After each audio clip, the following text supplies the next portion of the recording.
आपने हॉलीवुड, बॉलीवुड और डॉलीवुड के हीरोज देखे होंगे जो सिर्फ फर्जी कैरेक्टर्स होते हैं और उनका मकसद सिर्फ बेहुदगी को प्रमोट करना होता है। लेकिन क्या आपने इस्लामी तारीख के रियल हीरोज को कभी पढ़ा या सुना है? इन रियल हीरोज के कारनामे और इनकी तारीख के बारे में आज की इस वीडियो में हम आपको बताने जा रहे हैं। Tariq bin Ziyad. नाज़रीन, तारिक बिन ज़ियाद बर्बर नस्ल से ताल्लुक रखने वाले मुसलमान और बनु उमैया के जर्नैल थे। उन्होंने 711 ईस्वी में हिस्पानिया यानी मौजूदा स्पेन की मसीही हुकूमत पर कब्जा करके यूरोप में मुस्लिम इक़्तिदार का आगाज किया। उन्होंने अमवी खिलाफत की खिदमत की और 711 से 718 ईस्वी में विश्वविवेक हिस्पानिया यानी मौजूदा स्पेन और पुर्तगाल पर मुस्लिम अमवी फतह का आगाज किया। उन्होंने अपनी फौज के हमरा शुमाली अफ्रीका के साहिल से अबनाए जबराल्टर को अबूर किया। उन्होंने अपनी फौजों को उस मुकाम पर मुस्तहकम किया जिसे आज जबराल्टर की चट्टान के नाम से जाना जाता है। जबराल्टर अरबी जुबान जबर तारिक का हिस्पानवी माखज है, जिसका मतलब है हरीक का पहाड़, जो तारिक बिन ज़ियाद के नाम से मौसूम है। उन्हें स्पेन की तारीख के अहम तरीन अस्करी रहनुमाओं में से एक समझा जाता है। शुरू में वो अमवी सूबा अफ्रीकिया के गवर्नर मूसा बिन नसीर के नायब थे, जिन्होंने हिस्पानिया में वज़गवेत बादशाह के मजालिम से तंग आवाम के मुतालबे पर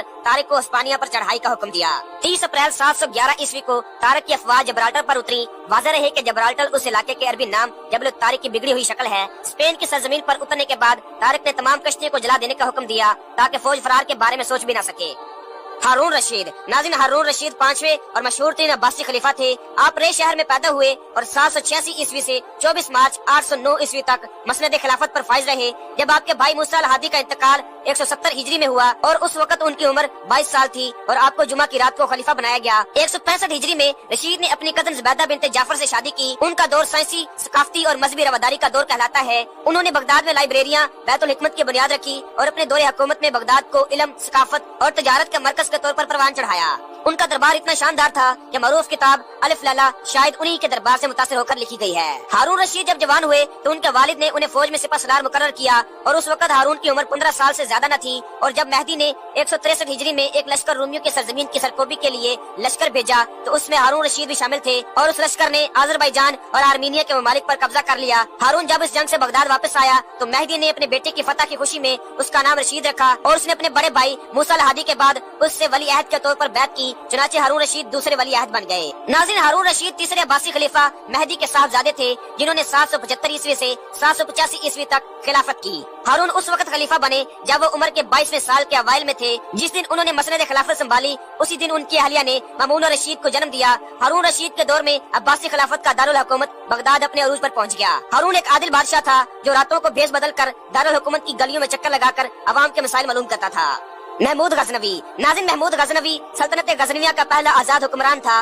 उसने 999 से 1030 तक हुकूमत की। उनकी मौत के वक्त उसकी सल्तनत एक वसी फौजी सल्तनत में तब्दील हो चुकी थी, जो शुमाल मगरबी ईरान से लेकर बर्रे सगीर में पंजाब तक, मावरे नहर में ख्वारिज़म और मकरान तक फैली हुई थी। वो पहला हुक्मरान था जिसने सुल्तान यानी अथॉरिटी का लक़्ब इख्तियार किया था, जिसने उसकी ताकत की हद की निशानदही करते हुए खिलाफत अब्बासिया के सरगना के नजरियाती राब्ते का तहफ़्फ़ुज़ किया था। अपने इक़्तिदार के दौरान में उसने 17 बार बरसगीर पाको हिंद के कुछ हिस्सों पर हमला किया और फतह हासिल की। नाज़रीन, सुल्तान महमूद गजनवी बहुत बड़े आशिक़ रसूल थे। नबी करीम सल्लल्लाहु अलैहि वसल्लम की तालीमात पर अमल करने और कुरान और सुन्नत की पासदारी रखने वाले अजीम हुक्मरान थे। उम्मत मुस्लिमा सुल्तान महमूद गजनवी की इस्लाहात को ता क़यामत रशक की निगाहों से देखती रहेगी। Salahuddin Ayyubi. Nasir Salahuddin Yusuf bin Ayyub, जिन्हें आमतौर पर सलाहुद्दीन अय्यूबी के नाम से जाना जाता है, अय्यूबी सल्तनत के बानी थे। वो न सिर्फ तारीख इस्लाम बल्कि तारीख आलम के मशहूर तरीन फातहीन हुक्मरानों में से एक हैं।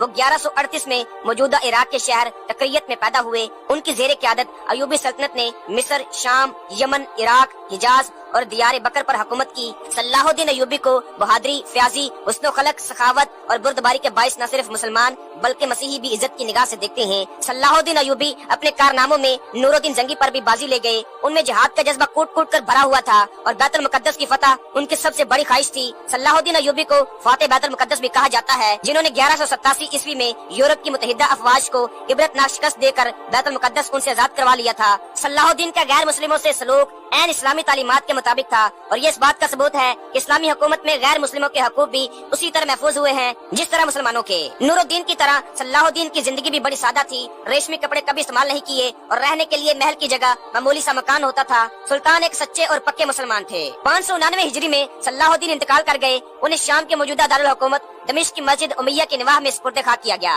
امیر تیمور ناظرین، امیر تیمور تیموری سلطنت کا بانی اور تاریخ عالم کے ایک عظیم جنگجو حکمران تھے۔ تیمور کے استاد کا نام علی بیگ تھا۔ کہا جاتا ہے کہ استاد علی بیگ اپنے طالب علموں کو سبق یاد کرانے کے لیے ڈنڈے کا استعمال کرتے تھے، لیکن انہوں نے کبھی بھی تیمور کو نہیں مارا کیونکہ تیمور ہمیشہ اپنا سبق یاد کر لیا کرتے تھے۔ ایک دن علی بیگ نے تیمور کے والد کو بلا کر کہا کہ اس بچے کی قدر جانو، یہ نہ صرف ذہین اور دوسرے بچوں سے بہت آگے ہے بلکہ اس میں ناقابل یقین صلاحیتیں ہیں۔ تیمور نے صرف 10 سال کی عمر میں قرآن حفظ کر لیا تھا۔ تخت نشین ہونے کے بعد انہوں نے صاحب قرآن کا لقب اختیار کیا۔ تیمور نے اپنی زندگی میں 42 ممالک فتح کیے، وہ دنیا کے چند نادر لوگوں میں بھی شامل ہوتے ہیں۔ تیمور کی ایک خاص بات یہ تھی کہ وہ ایک وقت میں دونوں ہاتھوں سے کام لے سکتے تھے۔ وہ ایک ہاتھ میں تلوار اٹھاتے تھے اور دوسرے ہاتھ میں کلہاڑا۔ سمرقند واپس آنے کے بعد تیمور نے چین پر حملے کی تیاریاں شروع کر دی۔ چونکہ چین بھی ایک زمانے میں چنگیز خان کے اولاد کے قبضے میں رہ چکا تھا، اس لیے تیمور اس پر اپنا حق سمجھتا تھا۔ اس کے علاوہ تیمور کفارہ نے چین کے خلاف جہاد کر کے اس خون ریزی کی تلافی کرنا چاہتا تھا جس کا شکار اب صرف مسلمان ہوئے تھے۔ سردیاں شباب پر تھیں اور تیمور بوڑھا تھا۔ منجمد سیر دریا کو پار کر کے جب وہ اترار پہنچا تو اس کی طبیعت خراب ہو گئی اور اسی جگہ 18 فروری 1405 عیسوی کو اس کا انتقال ہو گیا۔ اس کی لاش سمرقند لا کر دفنائی گئی۔ ناظرین، یہ تھے اسلامی دنیا کے نیڈر اور بے باک ہیروز جن کا ہماری آنے والی نسلوں کو پتہ ہونا چاہیے۔ تو اس ویڈیو کو زیادہ سے زیادہ شیئر کیجیے گا۔ ملتے ہیں آپ کو ایک نئی ویڈیو میں، تب تک کے لیے اللہ حافظ۔